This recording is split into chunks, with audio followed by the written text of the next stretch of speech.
Hello, and welcome to another episode of the Spotlight series presented by the Black Podcasters Association, powered by Afros and Audio, where twice a week we shine a spotlight on a Black podcaster, creative, or podcast support professional from our online community. My name is Corey Gums. I am the founder as well as your host. Before we get started with our guests, we're going to just do a little bit of cleanup, home cleaning. So if you're watching our show on one of our several social media platforms like YouTube or Facebook, make sure you like, follow, or subscribe, and click on any notification bells and alerts so that you can stay up to date with our upcoming episodes and other events. And if you're interested in becoming a member of the Black Podcasters Association or learning more about it, you can go to our website at blackpodcastersassociation.com. So without further ado, we're going to get into our guests. In today's episode, we'd like to welcome Steve Worthy. He's the host of not one, but two podcasts, Retail Leadership with Steve Worthy and Podcasters Live.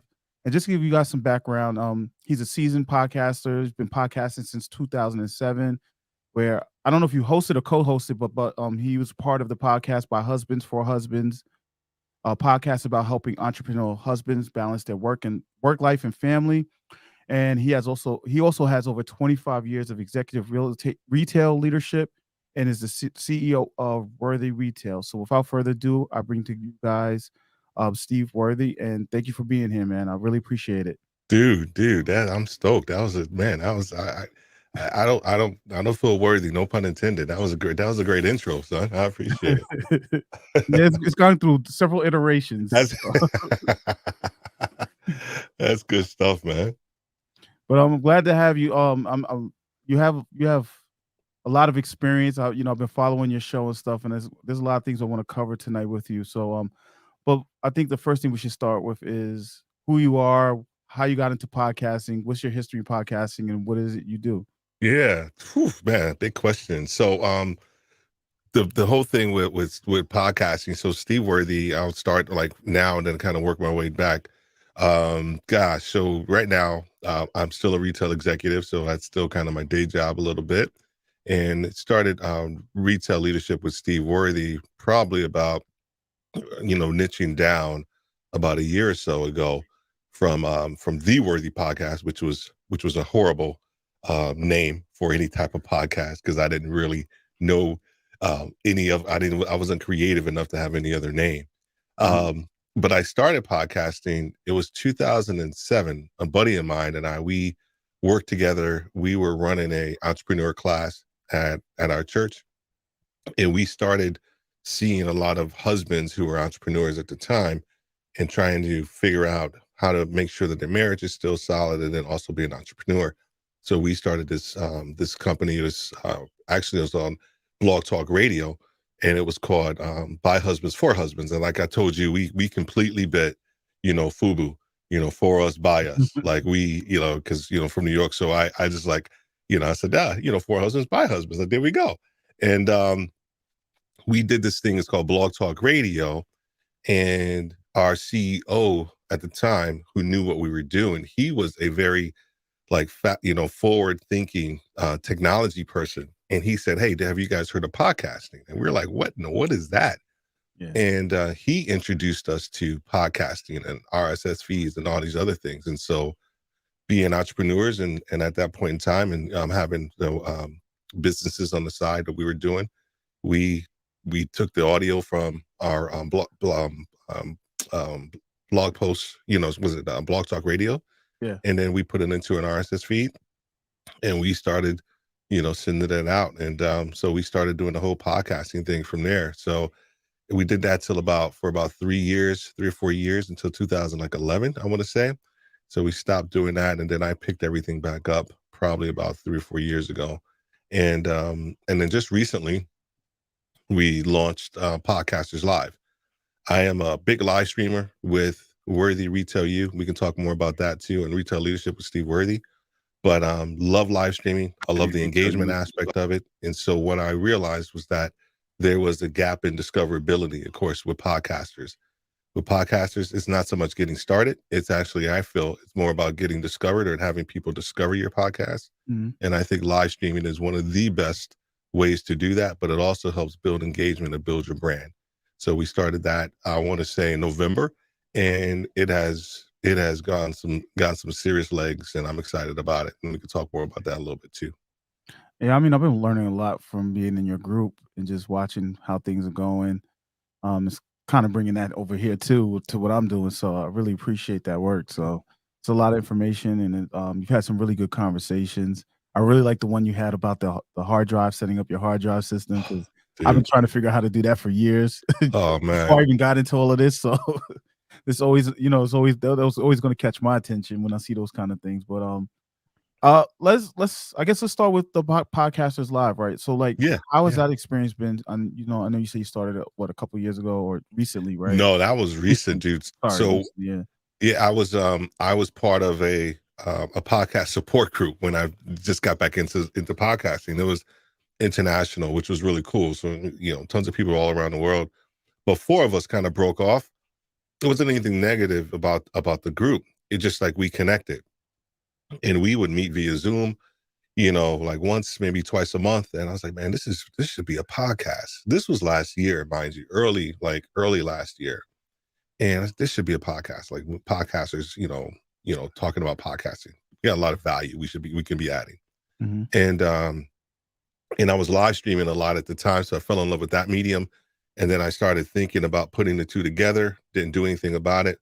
And then on September 30th, International Podcast Day, I did a live stream with Walter Gaynor and Scorpion November. And literally, I'm telling you, soon as I like clicked in on that live stream, Podcasters Live was born. I said, forget about it. I'm doing it. I'm going after it. And within a week, I had the logo. We started, shoring up guests, all of it. And then we started the Facebook group, and we are booked out all the way through April, almost to May. And I feel like one of my biggest guests today, which I'm pretty excited about.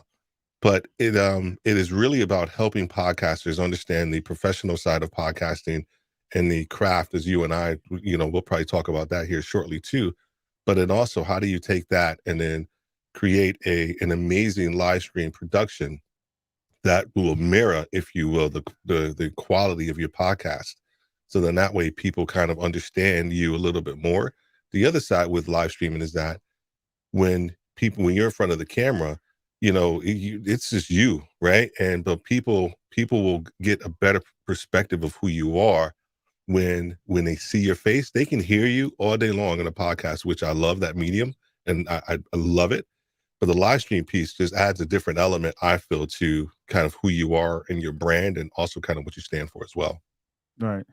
You know, I've noticed since I've started doing this that, like, the connection between myself and people just in the group as well as Hmm. outside of the group has kind of, I don't wanna say risen, but it's grown, and I think that, 'cause I was never really a big fan of live streaming. I like behind the scenes. I like doing I like being in the shadows and Yeah, stuff. So yeah, when we started this, it was like a big leap for me, and it was like, I had to get over that hump. And as I've been doing it more, of course you get more comfortable doing it, but I'm starting to see the value in having conversations and people seeing you, and yeah. Oh yeah, just the response I get from people when they watch some of the old videos and stuff. And it's the engagement is really good. So from a podcasting perspective, especially when I'm working with clients, I like to tell them, like, you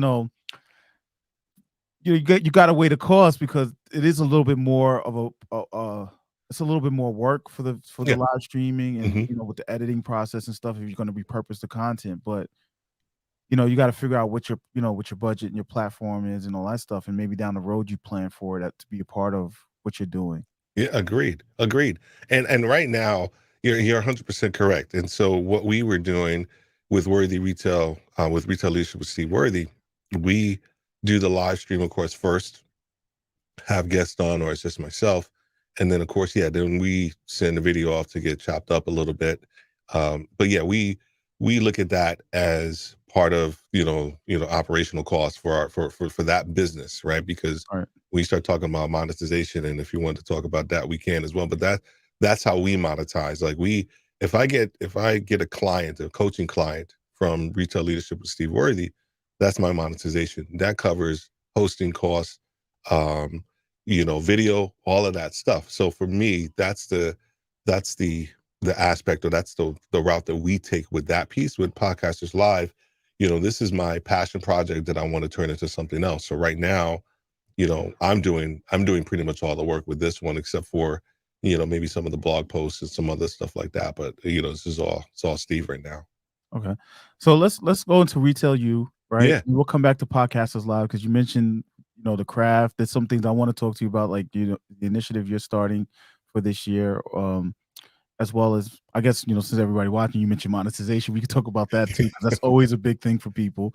So agreed. let's talk about your Retail You and what that is and who's that for and how does that work for Yeah, the dude, audience. man. So when I lived in Atlanta, I started a business. It was Worthy Business Solutions, and I don't know if you guys remember business plans, right? I don't know if you guys remember that. Yeah. There's I don't even know if they exist anymore. Oh, But they I do. was writing, yeah, right, exactly. I was writing business plans, marketing plans. That was my side business that I did, and really loved it. But I found myself leaning towards the consulting, coaching side of things, and got certified as a coach. And so I started from there. I moved into what I called the Worthy Leadership Group. Mhm. And my buddy who actually started the For Husbands by Husbands, Jerry, he said, "Yo, you need to do a podcast." I was like, "I don't want to do that, man." So he said, "Go ahead and do it." So I did it, and I started it, and it was called The Worthy Podcast. Like I said, super like generic.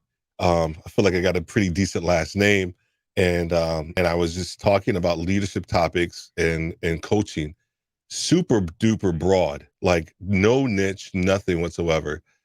The content was good, but the audience was wrong, and so I got a coach, Charlie Villar, who's going to be on Podcasters Live up. I think he's coming up in March. He's over in Australia, great dude. He and I were talking, and he walked me through. I walked him through all of my experience, and he was like, "Well, tell me about retail." And I was like, the crazy part was like 2 weeks prior to our conversation, someone said, "Hey, you should do a podcast on retail." And I was like, "Nah, I'm good. Like, I'm gonna wait till like the Worthy podcast blow up, and then I'll do the retail thing." And he was like, "No, oh no, no, don't do that." He said, "Next week, bring me 13 topics, podcast topics." I was like, "All right, cool." Corey, I ended up bringing him 40, and it was crazy the clarity that I received from doing that exercise. And from that point on, we changed everything. We changed the company. We changed the trajectory of everything that we did. The coaching clients, like my coaching clients, were probably about 70% retail, 30% other industries, and so it just made sense. And then now everything that we talk about, even though it's dedicated and geared towards retail leaders, the clarity that I've received. Here's something for people that when they start talking about niching down, get this. Well, I hope you really get this, please. People are afraid of niching down because they feel like they have to give something up, and you're not. When you niche down, you are really giving more of yourself because you are really getting into the ethos of who you are. And when you get into the ethos of who you are, the clarity that you receive is so much more poignant than it is when you are broad. The other part about it is that when you start to niche down and you have clarity of your message, you begin to attract more people that are outside of the niche that you are thinking about. And here's why: because the clarity of your message, the confidence in which you speak. People love clarity, people love confidence. And so I got tons of people in my group that they've never probably worked a day of retail in their life, but the clarity of the message that I have, it provides them with a sense of like, dude, this dude kind of gets it. So I can talk to them about other aspects of leadership and executive coaching because of the clarity of my message. So apologize for that little diatribe, but Nah, it's perfect, man. but yeah, but no, but that's so the retail leadership with Steve Worthy is just it's just kind of an outcropping of who I am, my experience and everything that I kind of do. And I honestly, here's the why I like retail leadership, and it's because I think retail leaders are an unsung part of leadership, like the crap that retail leaders have to deal with every day, the the issues, myself being the person that will come into your store, your club, and I will disrupt your entire day because I need to walk your store now, right? And they have to pivot. Then they have now we got COVID. Like it's like the amount of work and leadership and understanding that it takes to run in retail is a lot of people don't understand it. They will never understand. That's why a lot of people don't survive. And that's okay, because I think it's a different breed. And I firmly believe that a lot of retail leaders can do so much. They can lead other things, not just the retail environments, because they have been shaped and molded in the honestly in the cauldron of, pissed off customers who want to get a discount that actually stopped 2 weeks ago. And you have to explain, like, why can't you get the discount? Because it stopped 2 weeks ago. Well, why? Because it stopped 2 weeks ago. I'm sorry. Anyway, like, there we go. I mean, what you're talking about, because I used to manage a group home years ago. So and it's the same thing. You learn how to deal with people, and you learn how to deal with scenarios. One of the things as a manager I learned was, like, you got to always be prepared. Whenever, because when you're dealing with human beings, everything's unpredictable. That's Oh, one of the things I used to say. I yeah, work with the people with developmental disability, so when I would come into work in the morning, it's like I never knew what to expect. Right? agreed. Even when I was on vacation, I would get calls and I'd just be like rolling my eyes, like, "Oh my god, I can't believe this just happened." Right? So it's always something. So I could see where retail, especially in the bigger retail, like, the bigger retail out stores and stuff, where that could just be. I mean, I just realized I didn't have the personality for retail, so I started staying away from there. But I used to do that. I worked in a couple of stores when I was, teenager and stuff. But Yeah, well, I you hit understand on it, man. completely. Yeah, you hit on it with the people, though. Like, Yeah, and that's the thing, right? It's the people aspect. And here's the thing, man. Well, first you got to be able to lead yourself. And if you can't lead yourself, then you can't lead anybody else. right.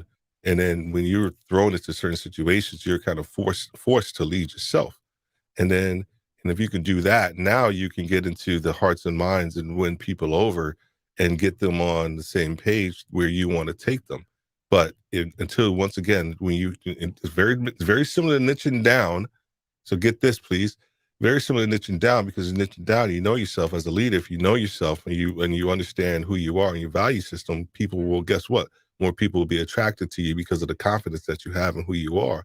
Same thing from a podcasting standpoint. If you niche down, the confidence that you have and within your message, guess what? Over time, you'll attract more people. So very, very, very similar things there. I'm glad you said it, because I wanted to backtrack real quick, because what you just said about knowing yourself and leadership, I was like, well, we could apply that to podcasting, right? And it'll convey. You got to be able to lead yourself in this space, know who you are, know your values. I know, like, with me moving my group over to where I'm moving it to, I sat down and I was like, well, let me create my core values of how I want this group to move. And it's like everything has to fit into those 5 core values. Otherwise, I have to push it to the side, right? If it goes against the core values. So I think that's a good way to help podcasters find clarity in their message. Mm, Um, is to figure out what your values are, and stick to those. And I think another thing I want to backtrack to is hmm. pivoting, right? Yeah, yeah, I get that this is a labor of love for a lot of people. You put a lot of time, energy, you have a lot of big ideas of what you want to do and accomplish. yeah. But you also got to realize, if it's not working, you got to be able to pivot and say, okay, Yo, this is not working. Let me figure out another way to approach this, or let me just scrap this and come up with another idea. yeah. Can I just say something Uh-huh. about that? Because man, I literally was just talking to somebody about 6 o'clock today about the same thing. Because they're struggling with some shiny object syndrome, and they're thinking about doing this and doing that. Well, what about this? And I just had to tell them, like, dude, nobody cares. Like, nobody cares. Like, so I'll use myself as an example, which I did with him when I was changing from the worthy podcast to retail leader, retail leadership.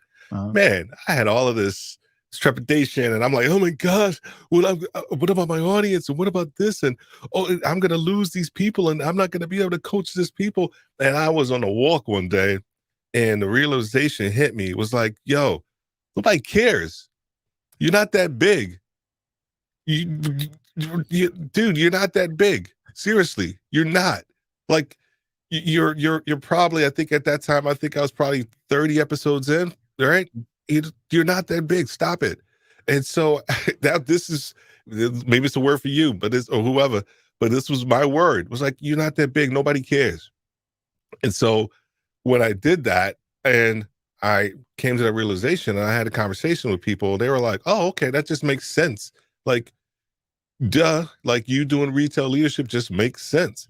And so I think if you fall into what you're supposed to be doing and you leave that other nonsense behind, what you think you should be doing, everybody around you saying like, Corey, that's not your lane.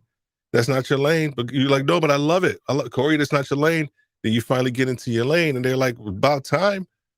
So nobody cares that you making a switch other than yourself. And then if you wait too long, guess what? Now you're super invested. Right. Now you're super invested. You got all this money into it, and now you really feel like you can't get out of it. So anyway, No, I mean, but that's and I know one of your things that you talk about is pod fade, but that's what leads to pod fade. That's what leads to the frustration, and that's what leads to the as I like to say, managing expectations of if of your podcast and saying, okay, enough is enough of this. Let me figure something else out.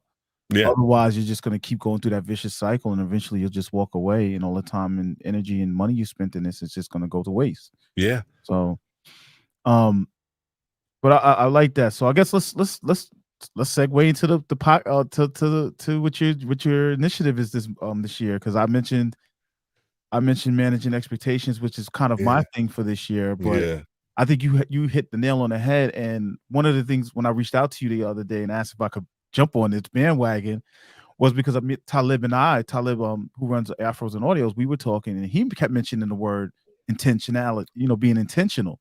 So I was like, "Yo, yeah, Steve keeps saying that," yeah, So I was like, "Okay, let's talk about this." And I think it's really important in 2022 that we really focus on being intentional in our content and our strategies yeah. and how we just run our podcast. So let's talk about that. It's your floor, Yo, please. yo, no, man, that's how much time we got? But so I think you were part of what I did this for retail leadership with Steve Worthy. We did like Yeah. a closing of 2021 until 2022, and I started off by saying, I'm not going to give you guys what you think I'm going to give you, right? Mhm. Like, we're not going to sit here and talk about goals. We're not going to sit here and talk about, milestones, any of that stuff. And here's why I started it that way, because I firmly believe that your goals and all of the things that you talk about and you want to do are only as good as you are, period. Right. Like they are only, and I know that it's a flippant statement. And a lot of people, oh my gosh, yeah, it is so true. Your goals are only as good as you are as a person. And so this goes kind of back to my whole coaching piece as well, trying to help you understand a little bit more about who you are so that you can move to where you need to be. Other thing we talk about is the more you know yourself, the more you can say no, right? So it goes back to that whole mindset of around, I want to do this and I want to do that. Well, if you know yourself a little bit more, you'll be like, nah, that's not me, right? And I had to take my own advice, which is why I went from the Worthy podcast to retail leadership with Steve Worthy. And so every year I come up with a word, and there has not been one the word that for me this year that has just literally I was probably living at the tail end of last year was intentionality, Mhm. was the being deliberate with purpose, right? And intent. I know I hate to kind of use the word within the definition, but the other part that I that I said, I think you were listening to, was when we start talking about intentionality, right? My good friend Doc Rock, who's in the ECAM community, he has a Let's Get Live crew, does a lot of live streaming. And he has a shirt like things called intent and purpose.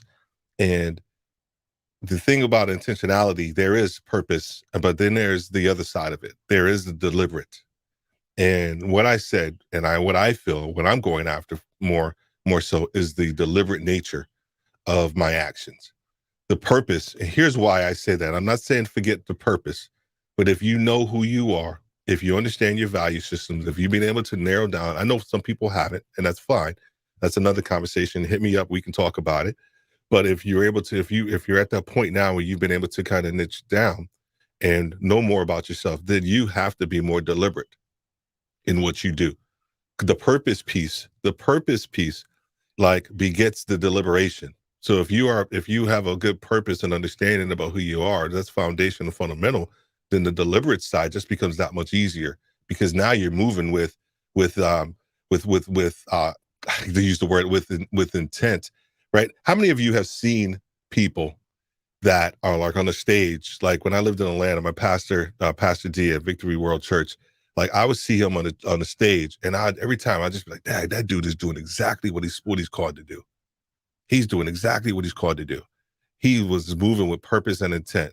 And I think that's the piece that a lot of us have to kind of understand is that intentionality, if we have a better understanding a little bit more who we are, then the deliberate nature needs to kick in a little bit more. Yeah, and I think that goes into what my segment, which is it helps you to manage your expectations a little bit better as well too. So that's where you're being honest with yourself. You're analyzing what you're doing. You're saying, okay, this is working, this isn't. You're not giving yourself delusions of grandeur No. or telling yourself false narratives or anything like that. And it also helps with the imposter syndrome too. Oh, yeah. By like you say, knowing your purpose, it makes your actions more deliberate.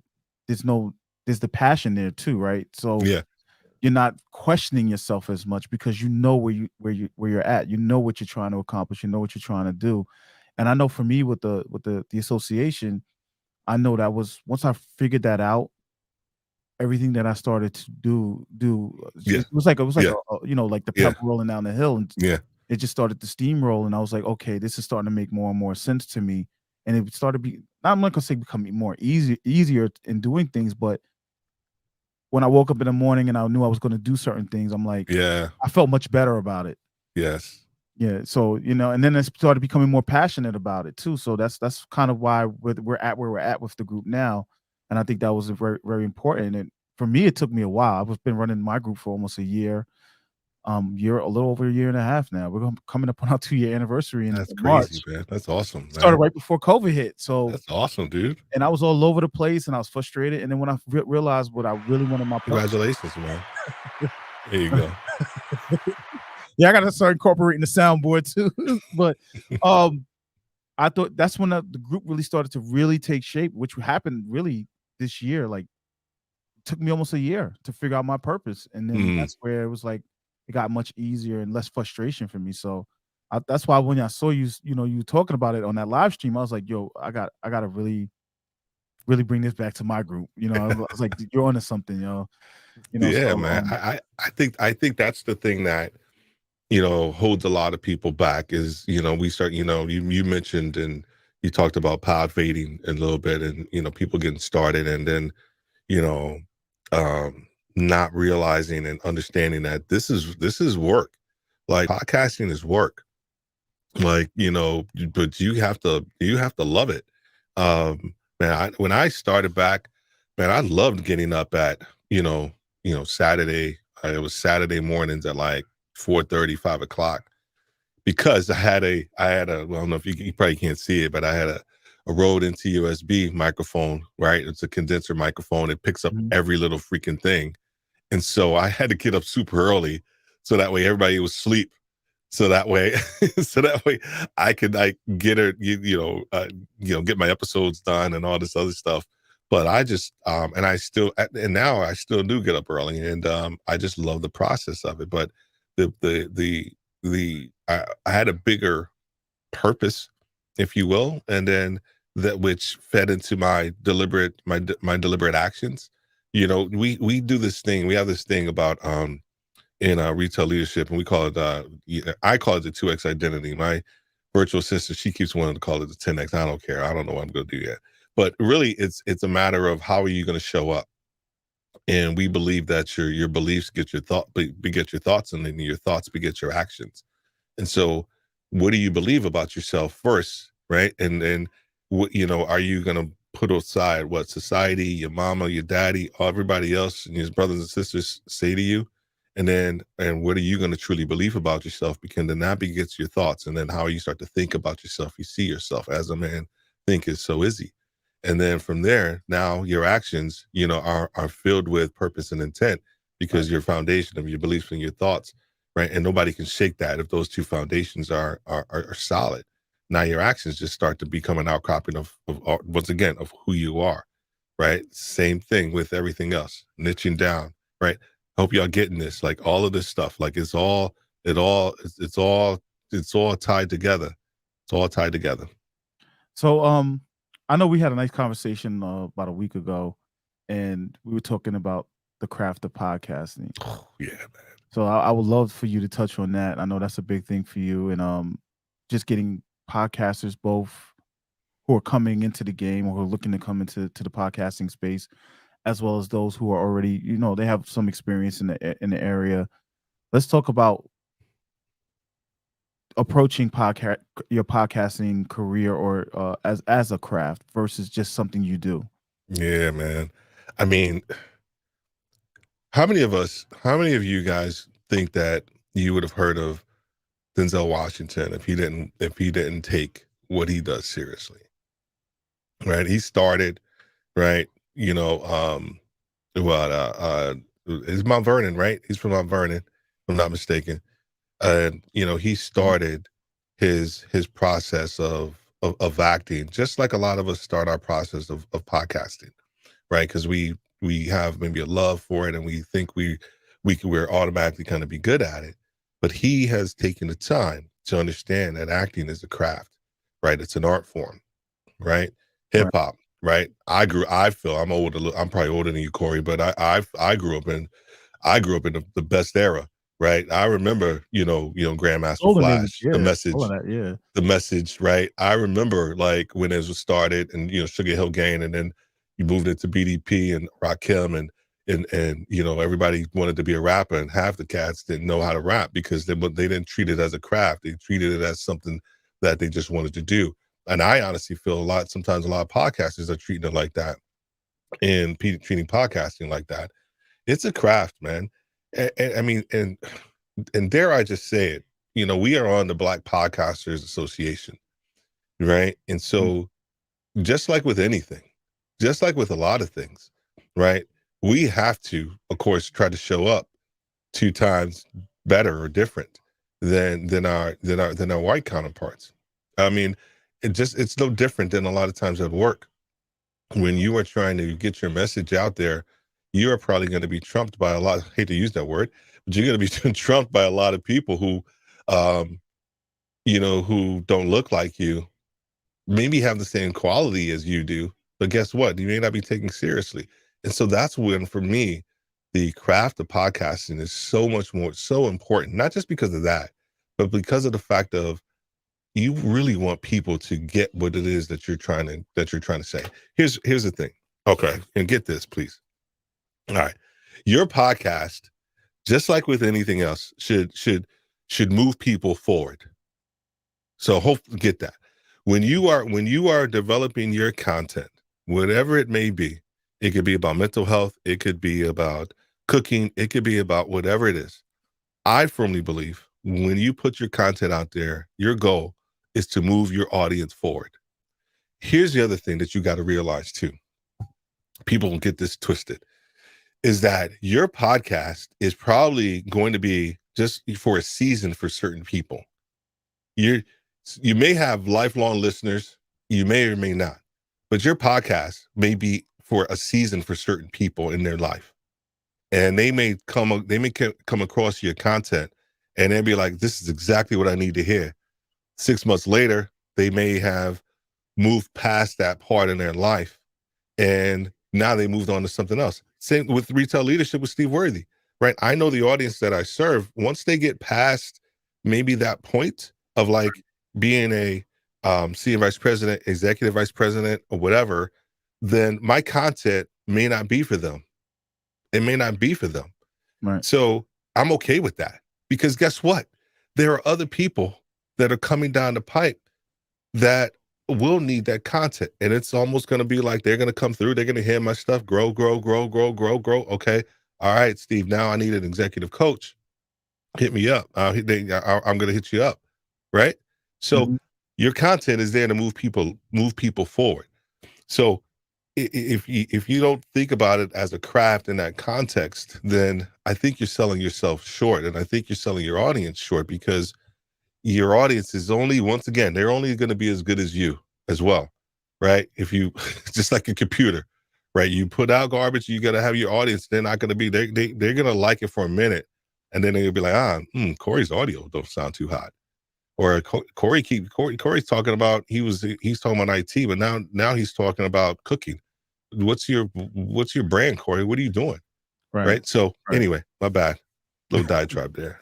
Now, Little you rant. have some jewels for the people out there. I mean, but this is part of what you do. This is, I mean, especially in the podcasters live space, right? This is information you share with people to help them understand how to improve their show. And again, that's what this show is about. It's about talking about who you are, what you do in this space, and putting a shine on a spotlight on what you do, and bringing you to the rest of the world. I mean, you probably have a big audience than I do, but Oh no, it no, doesn't man. matter. Like it's really about just the information you're sharing. So I was looking forward to this conversation because I was like, I wonder what he's going to what we're going to talk about, right? But I think it is important. That's something that I try to drive home is just transitioning your podcast from one point to another Mhm. and bringing your audience along with you, and that's where the growth comes from. That's where Right.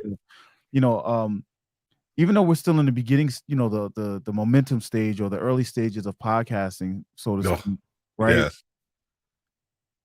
And even though, like I remember, I'm glad I don't hear anybody talk about it anymore. But everybody was like, "Well, Apple Podcasts is at 1 million, they're at 2 million," right? You remember that? Stop What was it. that last Stop year? it. So Stop it. it made people feel like the space was convoluted. It was already hitting that peak where it's like there's too many podcasts, not people realizing there's not a lot of active podcasts, Yeah. and it makes people feel like they have competition. What I do tell people is, and I take from that old saying where you have 30 seconds to make an impression, right? Right. It's the same thing with your podcast, because we just have to understand how audiences are. They're looking for content to consume. Yeah. And if you can't grab them and keep them there to consume that to consume your content, they're Yeah. gonna look for it somewhere else. It's the Netflix era, basically. Yeah. Yeah. So we have to really be on point with our craft and make sure we shape it and really invest in our production value, invest in ourselves and becoming better interviewers if that's what you're doing, or better Mm. hosts. Mm. Invest in your equipment, invest in your team, building a team to help you handle some of those things that typically will cause you stress to want to quit. So Right. I think it's important that people understand that's all a part of your craft as well, right? 100%. So Yeah. Did I forward you that Instagram story with Roberto Blake and Pat Flynn? I don't know I if don't I think thought I no, thought I I did. think you mentioned you were going to, but Oh, as we it was both in know, my it, our days are filled with so many tasks. well, it was in my Instagram story, and I'm just gonna quote him because Pat Flynn, who's both of those actually do both of those guys are on my list for trying to get on Podcasters Live. But Pat Flynn was asking him about, what advice would you give to the new content creator and their idea about, like, everybody's doing, content is oversaturated. And Roberto Blake was like, he is it oversaturated with quality? And I mean, and that just dropped the mic right there. Like, is it oversaturated with quality? Like, podcasting, or even if you niche down, retail leadership with Steve Worthy, if I ever niche down to that, is it oversaturated with quality people talking about retail? Not so much, right? There are a lot of really good professional shows that are probably better produced than mine because they have a team, right? Right, However, when you start to think about, your, whatever it is that you want to do, it is not over. There's everybody thought Clubhouse was going to kill podcasting. Stop it.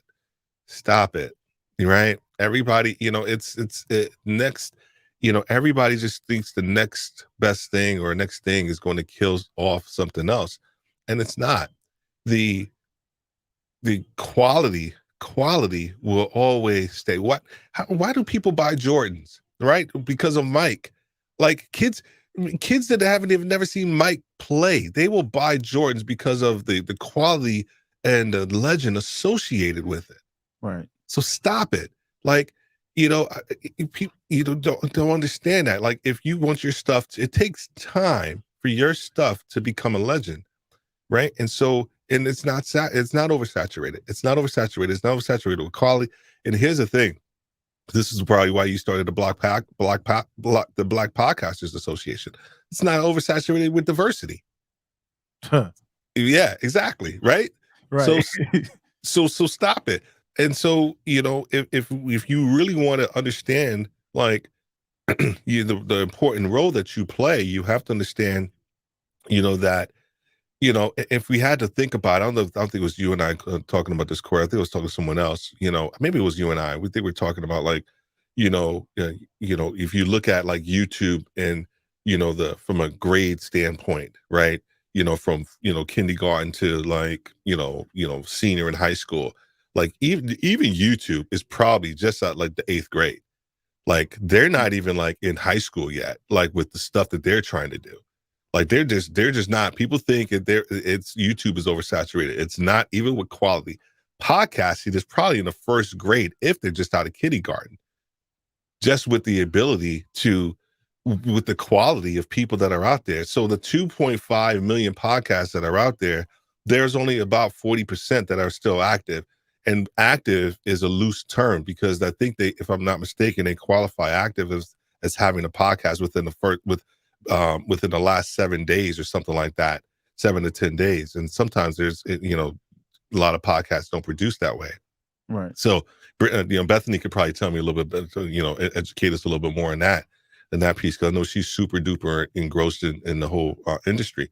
But, like, so it's not oversaturated. It's not oversaturated with quality. You got to figure that piece out and make sure your niche is solid. All right. So what does it look like for you in 2022 with Podcasters Live and Retail You? Sorry. Yeah, yo, great question, man. We are growing both. Um, with retail leadership, right? I got this crazy of idea, this crazy goal of having retail leadership with Steve Worthy in, like, honestly, in, like, in a Walmart or a Target, where people can actually hear retail leadership with Steve Worthy, like, in a podcast inside the store. I'm speaking into existence. That is one of my ideal goals, is to be able to do something like that. Um, is to have that podcast being played in a retail environment, not just in the podcast sphere, but actually in a retail environment.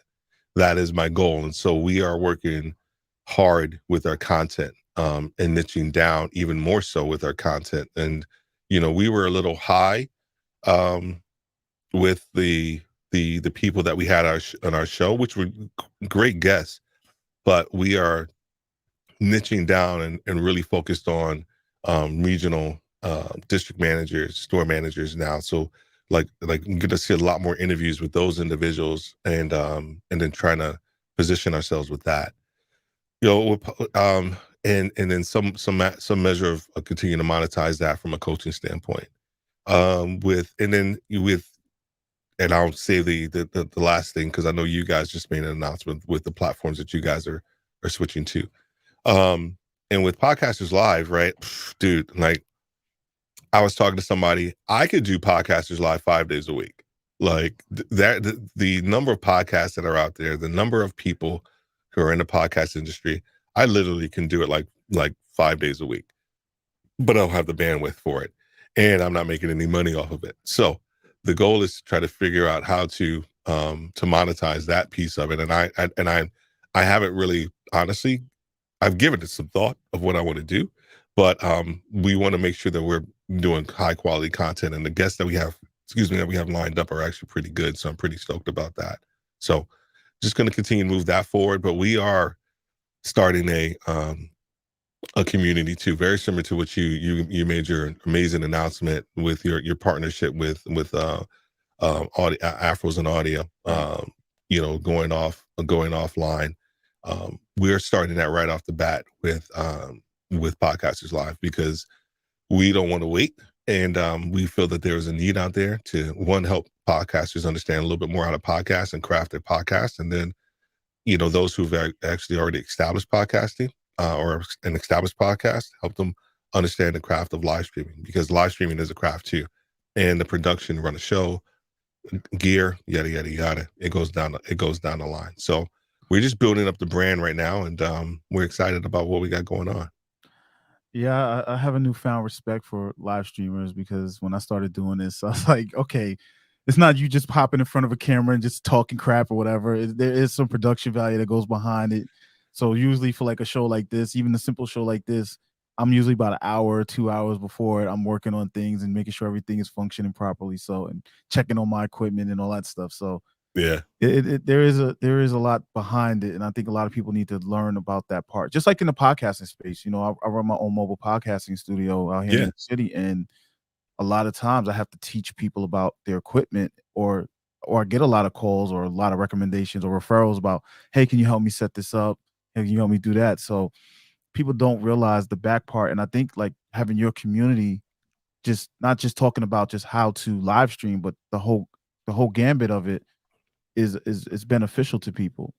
yeah, It's something that I try to do with it's something I definitely want to do. I try to do with my group, even though my group is a little bit more broader than yours, right? It's not a specific on a specific topic, but to help bring that kind of information and knowledge. And I'm hoping that when we move to our new platform, as we move to the new platform, that we'll be able to even offer more robust content, more content of value in those spaces where people, I really want it to be the one spot, the one place you come for everything that you need in regards to podcasting, as well as the community portion. So, yeah, yeah. um, I think the biggest thing too, and this will help some people, is to have, some pillars, right? And I think when you gave your presentation the other night, right? You talked about your pillars and your values. And when I hear content, a lot of times with podcasts, you know, for retail leadership with Steve Worthy, we have communication, career advancement, and culture. mhm, Now, I don't when I do an episode, I don't say this episode is about culture, right? This episode is about career advancement, right? I don't do that. The content in and of itself is as such that hopefully they get the idea of what I'm talking about. But it sticks to the core value of that pillar. And I think anything that's outside those pillars, we don't talk about. Like I would love to be able to talk about supply chain because, going to grad school and, I can easily, kind of go down that rabbit hole. But retail leaders don't want to talk about supply chain, right? Because a lot of times they're not at HQ. So why am I going to talk about supply chain? So same thing with podcasters live, right? The other thing we're trying to continue to develop and grow is our pillars. And I think one of them is a course around the whole person, kind of very similar in self-awareness, is to help them understand a little bit more about themselves once again so that they can say no. And I think with that clarity, they'll have a better message with their podcast, which I think leads to a better message with their live stream and their ability to engage with their audience a little bit more as well. all right. So, I let's. I'm going to start wrapping up. Oh, okay. I'll So do. I, I can I go. know. I can go, man. You got to wrap up on my Okay, account. no, no, I try to keep it. It's funny because this show was supposed to just start be like a little 5, 10, 15 minutes thing, bring people on here, be like ha ha ha.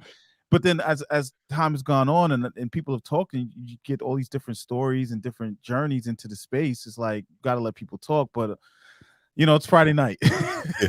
I'm laughing I in know the some comments people. because they're talking about a blue Uh, Yeti. I'm They, trying. I'm trying my best not to look at the comments. yo, you A lot got of yo. shade being Somebody thrown said blue here right Yeti. now. Somebody said blue Yeti. You got to kick him out the group.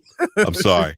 I'm sorry, man. Yeah. Yeah, I No, will second that. I'm sorry. There we but go. I I digress. think I do have a question for you. How Yeah, how do you manage both of the both of the shows that you do? How do you manage that? Because I think that's important. I'm always impressed with people. I'm struggling just to manage the little stuff that I have. So when somebody says they have 2 and 3 podcasts, like how do you manage it? How do you figure out the content? How do you not expend your creative energy on yeah. both of them? Oh, dude. So the crazy part is that I think you and I we were talking about this. I've taken everything, every mistake that I've made from guest lineup, from production, from run a show to podcast breakdown. I've taken all the mistakes that I've made with the Worthy Podcast to Retail Leadership with Steve Worthy, and I've been able to apply it to Podcasters Live. And I've been able to ramp. That's why I've been able to ramp that up so quickly, is because I've been able to take a lot of the things that I wish I would have done with that and applied here. So with the guest piece, and I think you were in one of the Sunday tutorials, and I touched upon the Notion, and we're gonna on the Notions document, and I'm gonna do a live stream on that too.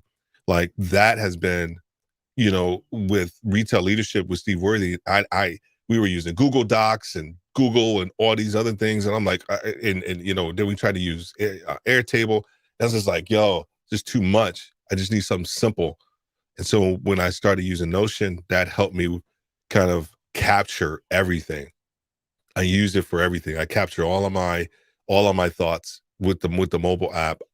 And then we have SOPs with everything. So for each episode, especially with Retail Leadership with Steve Worthy, we follow a very similar format, except for if we have a guest. We talk about the problem, we provide the solution, and then we talk a little bit about like what happens if you actually implement that solution and what it should look like, and then we do a conclusion. Very simple, because that's what the audience wants. They want a solution to the problem. They want you to be able to identify that, because retail people don't got time. They don't got time for like a 30-40 minute episode, and so that has helped me. And the topics, I dump everything. And listen to me, I can be talking to somebody, a store visit, and I'm like, oh, that's an episode right there. And they don't know it. I'm like, that's an episode right there. They think I'm gonna call. I'm jotting it down. I'm like, no, that's an episode. With with Podcasters Live, I'm just taking everything that I've learned from my journey, and I'm applying it and try to once again figure out a problem to solve for people, and then put that into the episode. And also from the guest standpoint too, every guest that we have on there, they are helping solve a problem for our audience. They're not just there to be guests. Like I tell them, like, this is what I want the audience to get out of it, and they're like, oh dude, awesome. And that's what we try to do. You know what? I guess we're gonna keep this conversation going because I think that right there, because from seeing different podcasts and stuff like that, and I know a lot of people chase guests. They want to get guests. They want to get guests, and I've been getting a lot of people coming to me recently saying, "I want to start becoming a guest. I want to start." They want, they're professionals in certain spaces. They want to start getting on podcasts and becoming guests. Yeah. And excuse me, I know I told this one lady today, like, make sure you have your message and what your intentions are as being a guest on somebody's podcast. And I told her to be selective of the podcast she Yeah, goes on. I saw that post. And Yeah, but I think, Leah, right? I think Leah's in the well, audience, not right? just Leah, but it was a personal conversation I had. Oh, Somebody okay. reached out to me on my Facebook page. It's like people know you're starting to realize they you know what you're doing, and now they want to reach out. But I was telling her, as just she doesn't have a podcast. Hmm. She wants to be on a podcast. So I'm like, you got to be intent. You got to understand what your purpose, your message is, and you have to have intention on what shows you want to be on, right? Because Right. like you said earlier, I'm not going to go on a sports show and talk about education. Like, just doesn't make sense. So I think what you said about how you talk to your guests and say, "This is what I want from you for my show." Hmm. I think a lot of podcasts, especially when they're first starting out, need to understand that part. Like, the person is not coming on your show to take over your show. They're coming to enhance your show, Yeah. and you need to be clear on what you need from them and what they're there for. This kind of show is really about you guys, so I don't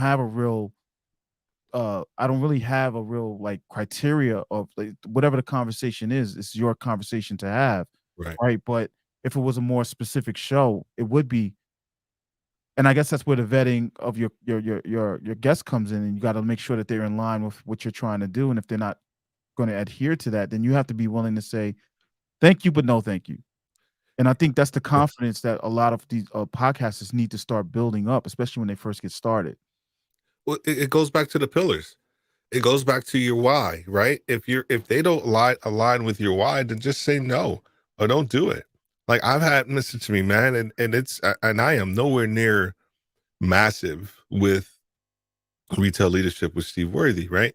Not, but we get a lot of requests. We get a lot of requests, and I'm like, no, like no, because we vet them, and they're like, nah, okay, you are, and I'll go and we'll look, and they got a goal of being on 40 podcasts, in a month or whatever, or 6 months. And I'm not knocking that. I'm not knocking that. That's what they want to do. That's what they want to do. But you're not going to come on the podcast and just have a canned conversation about whatever it is that you want to talk about. It's about what you want to talk about relative to my audience. Like, and here's the thing: when you first start out, you will have your mama on your show talking about retail, right? Because it's your mama, and you don't got nobody else, and your mama love you, and she That gonna might be get a on new your show, show. man. Uh, Might be yeah, a new show. yeah. Hey, baby, y'all need to go and listen to my baby talk about retail, right? You right? You would do that. I ain't gonna front, because I had people, like, when I first started, I was like, okay, yo, I need you on the show, and then I started, like, we got the pillars, and I was like, I started saying no. I took the whole business mindset. I was like, no, this is what I want to do. And I think that's where we, and that's where the disconnect happens, when you hear a podcast episode with the wrong guest. And you're like, what are they talking about? Right. You listen to it in the car, and you're like, this just doesn't make any sense. Why are they even on the show? Right? I don't know why I'm whispering, but that's what you say, right? That's how you approach it, right? Right. And it happens to the best of us. It happens to the best of us. I'm not going to sit here and say it did not happen. To me, it happens to the best of us. But we have to kind of take a step back and make sure that we're aligning our guests with our pillars as well. All right. I would like to ask a question what advice you have for people, but Go you ahead, have man. so much advice tonight. Like that's just a redundant question at this point. I know we have a conversation coming up soon. It's you, myself, Yeah, Scorpion, and Walter. I'm looking forward to that. You yeah, want to and talk about that? Queen Cole. Oh, Queen Cole. I saw her in the comments. Okay. Yep, yep. You want to talk about that? You want to promote that a little bit? Yeah, man. February 2nd, and I'm just finished off all of the assets, and so that should be up, and that's going to be February 2nd on at 7 o'clock.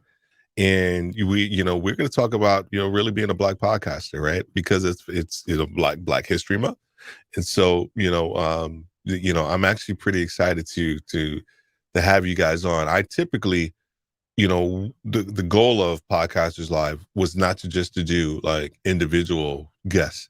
It's really to have like at least like 2 to 3 guests on at a time, because I think it provides something different. But then there are, of course, people that I'm like, okay, well, I'll just have you on or whatever by yourself. But I think having you all on, you guys are in the industry. You have some value, definitely, that you're going to be adding to the audience. But I think the other thing is that it speaks to what we talked about with the it's not oversaturated with diversity, the podcast industry. And you four are great examples of, I honestly feel, good quality work, that you love podcasting, right? You don't see it as just something to do. And I think that's the other thing that I want people to take away from the guests that we have on there too. And that's the other reason why we vetted, like they gotta love podcasting, man. And then they gotta be curious about this whole live streaming piece. But I'm excited. February 2nd at 7 o'clock, man. Yes, make sure you guys check it out. We'll definitely spread that information, and once you get it to me, we'll promote it as well in our group. I mean, just sitting here, you gave me an idea for a show, because I think these conversations, like, I mean, this is the spotlight, but I want to have more of these conversations outside of this space. Hmm. And I think I'm definitely going to have you on there. We're definitely going to have some more conversations about podcasting. But you mentioned about being a Black podcaster, so Yeah, yeah. that's one of the questions I ask people when they come on here. What does it mean for you to be a Black podcaster? And what does it mean for you to be a part of this group? I mean, you've been in the group for a little while now. So what does it mean since you've joined the group? What has it meant to you? I think there's for me, it's almost like when you get to a certain level in retail, you're the only one that's in the room that looks like that's you. And then when you finally get somebody else in the room that looks like you're like, yo, what's up? Right. Yeah. and, and you Head just nod. start, yeah, head nod all the way across the room, like, yo, what's good? Like, you got to go get a drink or something, right? And so joining the group is like just a massive head nod to the like, yo, oh my gosh, there's some people in here that get that get this, and get the struggle and get the idea of like this isn't, the group for you. Listen to me. I've been a part of a lot of groups, and I left some certain groups just because of the, if I could say it, the lack of professionalism. Okay. This group is professional, and you are trying to create and enhance the professional nature of podcasting.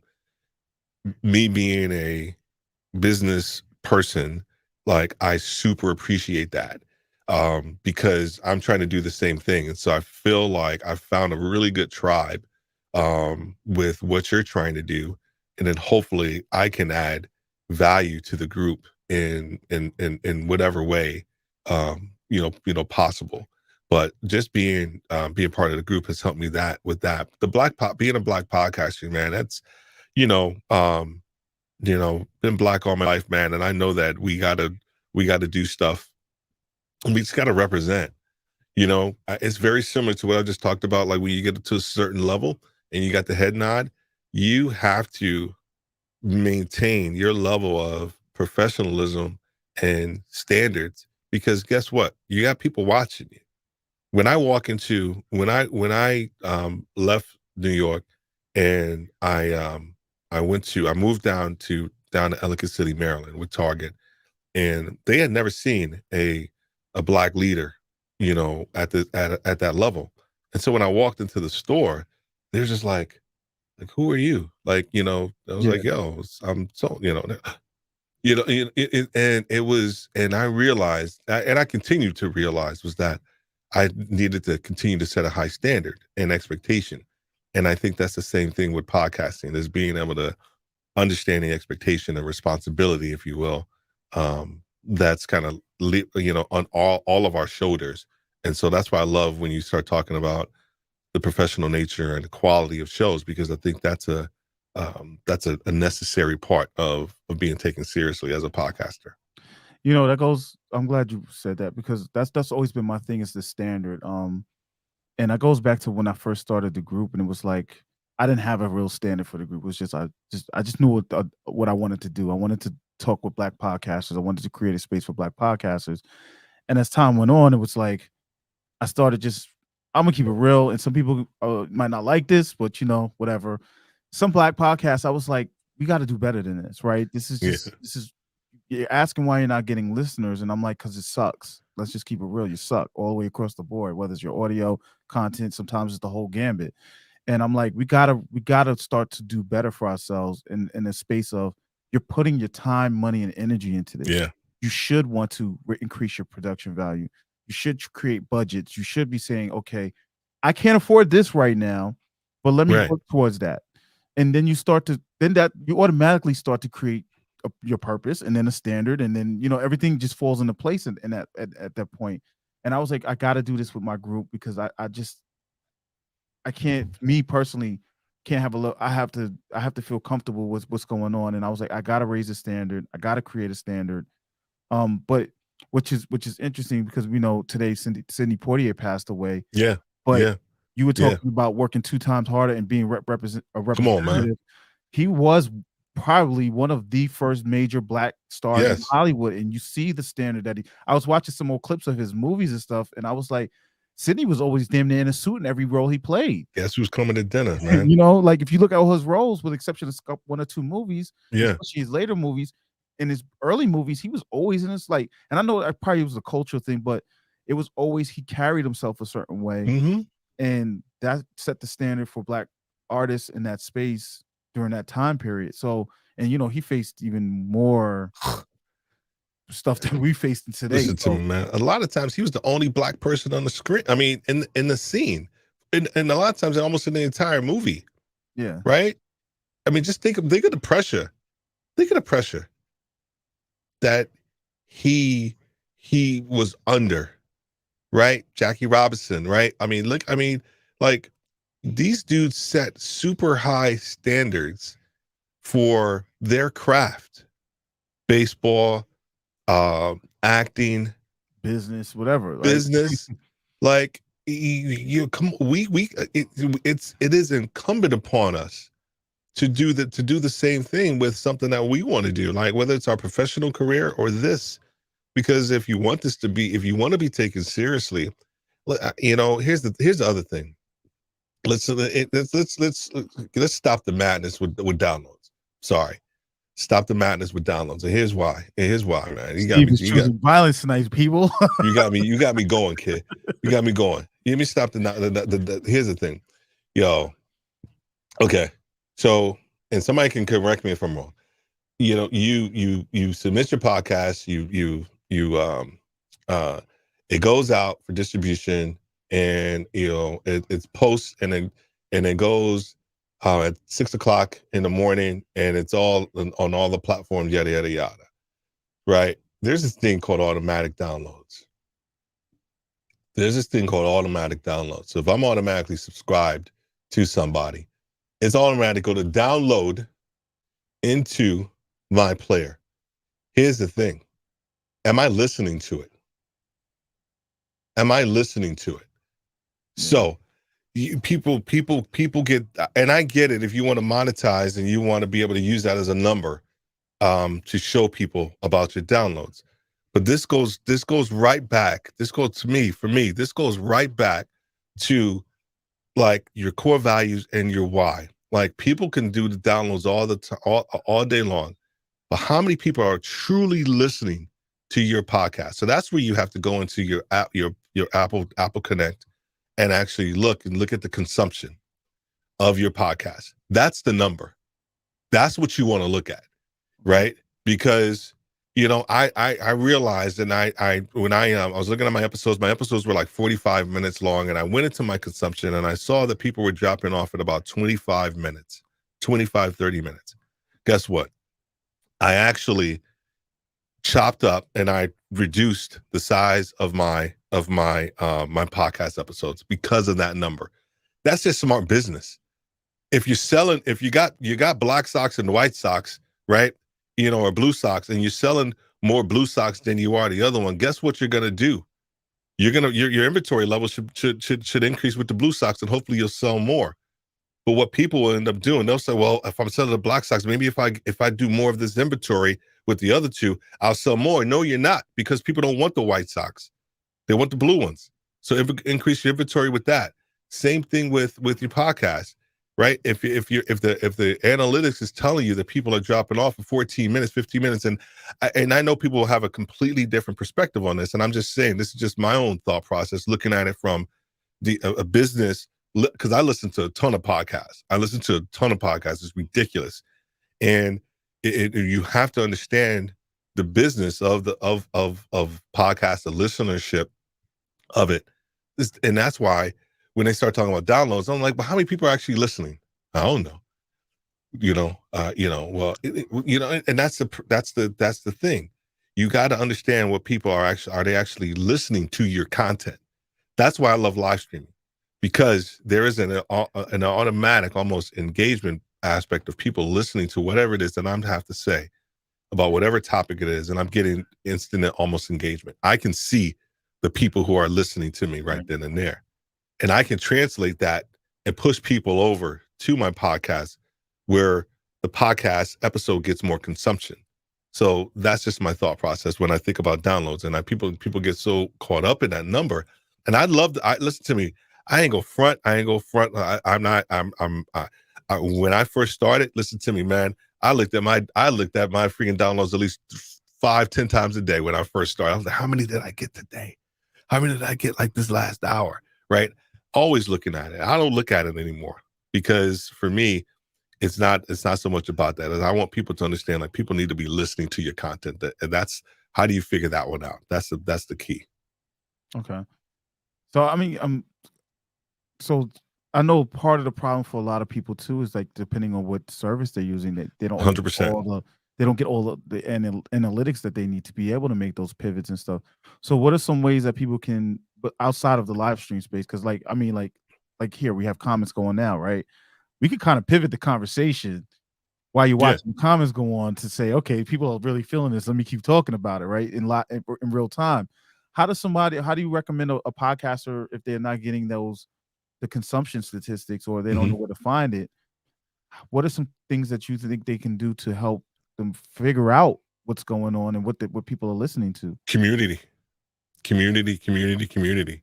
If you don't have a community for your podcast, I think you're losing out.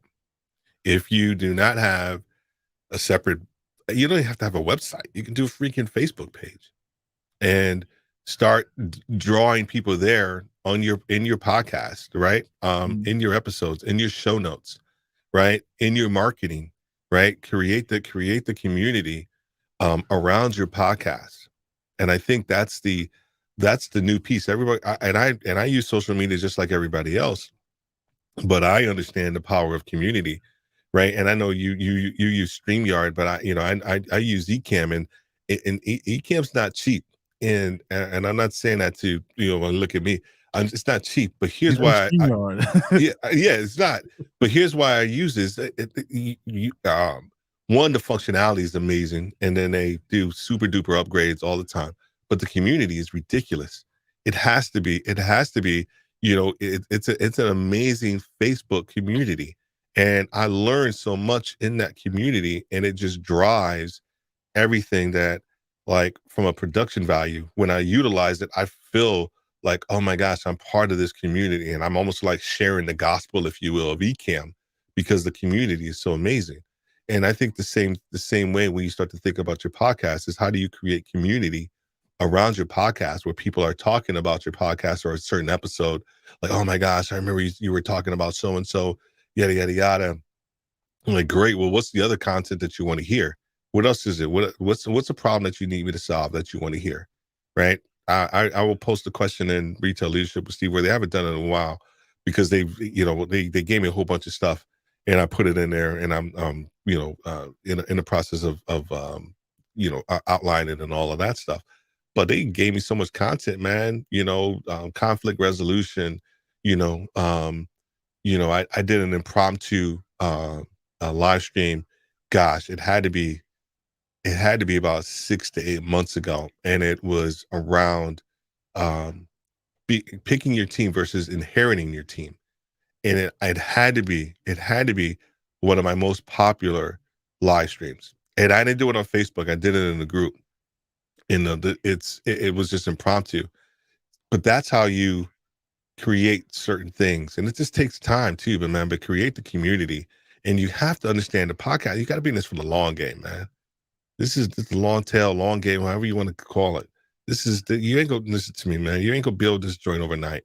It's just not gonna happen, because here you are. You got Netflix, Hulu, YouTube, um, Instagram, right? Twitter. I mean, what's the other one? What's the TikTok, TikTok? yeah. You got all these things vying for everybody and their mama's attention. And here you are, wanting to. This is what we used to call in business the switching costs. What is the cost of switching from one app to the next? That's why Facebook wants you to stay on their app. That's why the algorithm does that. And now Instagram, everything. they penalize content that takes you away from the app. 100%. Exactly. And so you are vying for all of that. And so guess what you have to do? You got to carve out your own niche. And the only way you're going to be able to do that is to create some measure of community around your content. And that's just going to take time, because you have to be able to cut through the noise for people to eventually hear what you have to say. Right. Well, Steve, man, you dropped Yo, a lot of gems, man. You dropped a lot of gems tonight. I think we're definitely gonna link up and have a yeah, whole nother different type of live stream to talk about a lot of these things more in depth. And maybe break it down into a series or something like that, so that we can really get the word out and help really got it. people that are watching. So, I definitely appreciate you having here, man. Before we go, I definitely want to promote some of the things you got going on. Let's talk about your websites where people can reach out to you, how they can learn more about what you do. Yeah, Um, man. Here's the one thing that I would love for people to do, is that we are really trying to grow Podcasters Live, our YouTube channel, because that's going to be one of our main vehicles that we're looking at. And so you can go to Podcasters Live on YouTube and go ahead and hit that subscribe button, for us. We're really trying to grow that one, really, really quickly. And I know we're trying to grow it smartly, which is awesome. And so if you go there, you can go ahead and hit that subscribe button. But everything Podcasters Live, right? So you go to our website. We're going to be launching that here shortly, but we have a coming soon page up, which is actually really cool. I'm stoked about it. We got You sign up for the newsletter, right? Or the sign up for the newsletter. We got blog posts. It's these aren't your normal blog posts. Like they're not like these one pagers. Like these things are going to be robust, and they're going to give you a lot of great content. And so we're launching with several blog posts, and then we're going to also have a guest page on there, which is going to be pretty cool. So I'm excited about that. But and then we have our Facebook group, right? So you can go to Facebook group, Podcasters Live. Go ahead and ask to join. Corey's part of it. Bethany's part of it. Queen's part of it. I think Queen, are you part of it? I don't know if you are. I think you are. If not, you need to be. got a couple members. Walter, I think. Yeah, Walter. Yeah, I know Walter's in there. Walter's Yeah, actually man. moderator, isn't he? Yeah, He announced that a couple weeks ago. yeah, dude. And we got here's the thing about me too is that like I think in the former life I was British. I love everything UK, and so I got a lot of people from abroad, like in both of my groups, and I love that because they provide a different flavor and perspective for it. And so the guy that his name's James Critlin, Pod News, who I talked to today. He's from the UK. He's going to be on the show, and we're going to be talking about how to grow your podcast internationally, and that's going to be a dope episode. This dude is the guy that Spotify, Apple, Transistor, like he was an advisor for Captivate.fm until they got bought out by Global. Like this dude is like an OG in podcasting, and they come to him for like to understand where podcast is going. And so I'm super excited to have him on the show. But that's Podcasters Live. Retail with Worthy. Listen to me, man. If you are struggling with understanding a little bit more about who you are, Worthy Retail You is like our flagship, if you will. It's our website where we talk about our gym approach, which is grow, empower, and multiply, and helping you understand yourself a little bit more, so that we can move you to where you need to be. But if you need anything around coaching, if you need anything around where you currently are, you're not satisfied where you are, then go there, sign up, or you can hit me on the email, or Corey can probably provide all of that information for you as well. So I didn't do a really great job of all of that stuff because I got a lot of stuff going on, and you got all the digits and everything. The digits, like I'm old school, like I'm at the club. You got the digits. That's my generation too. I know. I'm on all the platforms, Twitter, not Discord or anything like that, but Twitter, IG. I'm more active on IG and Facebook than I am anywhere else, though. All right. Well, I appreciate having you here, man. I look forward to seeing Podcasters Live blow up. Not in the retail space anymore. I really don't want to go back to the retail space anymore. So I won't be there. Even though I think I want to check out your episode about the leadership, the team part, because as a manager and as somebody, when I work with clients, I think that's big too. And inheriting your team and building your team. Oh, listen to I mean, me, that's just outside of the retail. That's just to me, like that's you see in general. sports, It's massively. whatever you I don't do, like Bethany, man. Why Bethany talking about get his beeper number? Whoa. Two-way pager. Oh boy, that's the one thing about our group, man. We got some heckler, man. She's a heckler. She's a heckler. Get out of here, Bethany. Go somewhere. Go park the car and have a yacht. You go do that. You go do that. Get you some baked beans. I really appreciate having you here, man. I think we're good, podcasting in 2022. It's gonna be big, especially for our community. Agreed. And we're really gonna be pushing it. So thank you for being here, bro. I'm gonna talk to you soon, and we're just gonna wrap up. So again, this is the Black Podcasters Spotlight, where we talk to our members that are we put a spotlight. Excuse me, guys. We put a spotlight on our members from the group that are in the podcasting space or in the professional side, such as editors and producers and stuff like that. Make sure you come next week. We show the show next. I don't know if we're gonna have a show next Tuesday because surprisingly, nobody signed up, and I'm a little disappointed. But we might have somebody at the last minute sign up. So make sure you check us out. Look out for us on next Tuesday. We do a show Tuesday at 12 p.m. as well as Friday at 8 p.m. If you haven't liked or subscribed to our channel, please make sure you do so. If you're on YouTube, Facebook, doesn't matter what platform, just like, subscribe, hit that alert button, the bell. Make sure you check us out. And if you're interested in learning more about the Black Podcasters Association and becoming a member, you can always go to blackpodcastersassociation.com. So again, everybody, thank you for checking the show.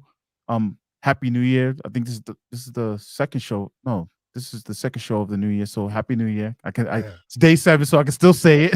That's right. That's right.